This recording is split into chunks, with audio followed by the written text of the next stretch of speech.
السن المناسب للفتاة أو للشاب أعتقد يعني بعد الجامعة أو عندما يحصل على شهادة تؤهله لحياة أخرى جديدة، ليفتح مثلا آفاق واسعة لديه من متطلبات الحياة الزوجية، من أبناء، من يلبي احتياجات الزوجة ويلبي أيضا احتياجات الأبناء. فالسن إذا يعني حددنا سن معين، أنا من وجهة نظري لا يوجد سن معين لتحديد الزواج، الوضع هو الذي يحكم. فيعني بالغالب يعني اللي هو السن الجامعة هو الذي يحكم.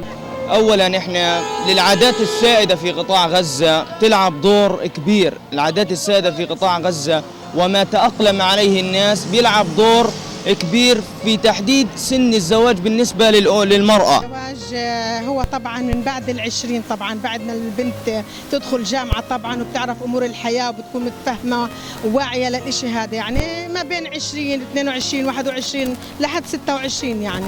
الأوضاع يا حجة بتحكم على سن الزواج في قطاع غزة؟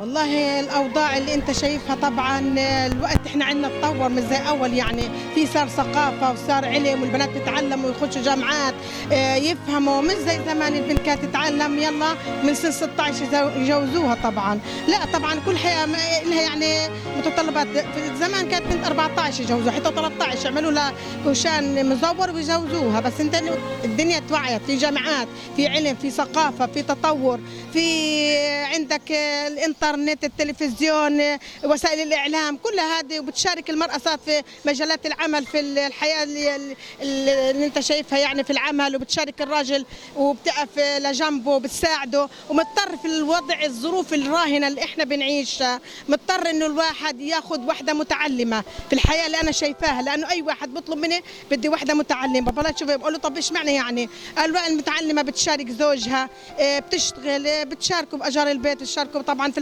حياة صعبة. احنا انت عارف شايفها حياة صعبة كثير للأمانة. طبعا 26 أو ال 25 هو السن المناسب للجواز الوقت هذا يعني. بالنسبة للشاب 26 25، بالنسبة للبنت 22 23 سنة. السن المناسب للزواج للبنت إنه تكون فوق ال20 سنة، أما للشاب بيكون معدي ال 25. يعني هو للشاب يتجوز على إيش؟ على ال 25 أحلى عمر له، والبنت تتجوز لو كانت ساقطة في المدرسة تتجوز على 18 تخلص توجيه تتجوز.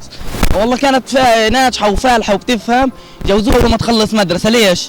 عشان ايش؟ جوزها حيكون ايش؟ مستعد يكونوا ايش؟ هم التنين يدفعوا على بعض اعباء الأسرة والمنزل. وتعرف يعني في عندنا غلاء اقتصادي ومشكلة البلد، يعني بدنا ندفع. فايش؟ بيشاركوا بعض الرجل والأنثى، الرجل بيساعد الأنثى والأنثى بتساعد الرجل. ويعني بس ايش؟ ما يغلوش المهر، مش عشانها يعني متعلمة يذلونا ولا اشي، لا يعني هي تدفع.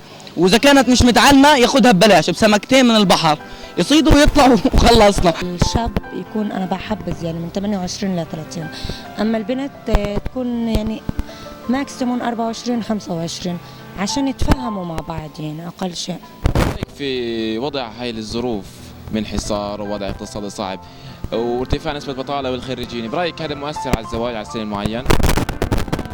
إشي منه يعني إنه أكيد بيأثر على الزواج، لأنه الشاب العاطل عن العمل بدور على أشياء تانية وأنت فاهمني، بيروح بيطير طيار خاطئ. السن المناسب للزواج هو للشباب، بالنسبة للشباب إنه بعد 26 تقريبا، لأنه الشاب بيكون جاهز وبيكون جاهز يعني عقليا وجسديا وكل حاجة. بالنسبة للبنات هي المعروف إنه بعد ال 18، يعني ممكن البنت تخلص التوجيه وتتجوز، أو ممكن تخلص التوجيه وتخلص الجامعة بعدين تتجوز. هاي السن المناسب الأمثل.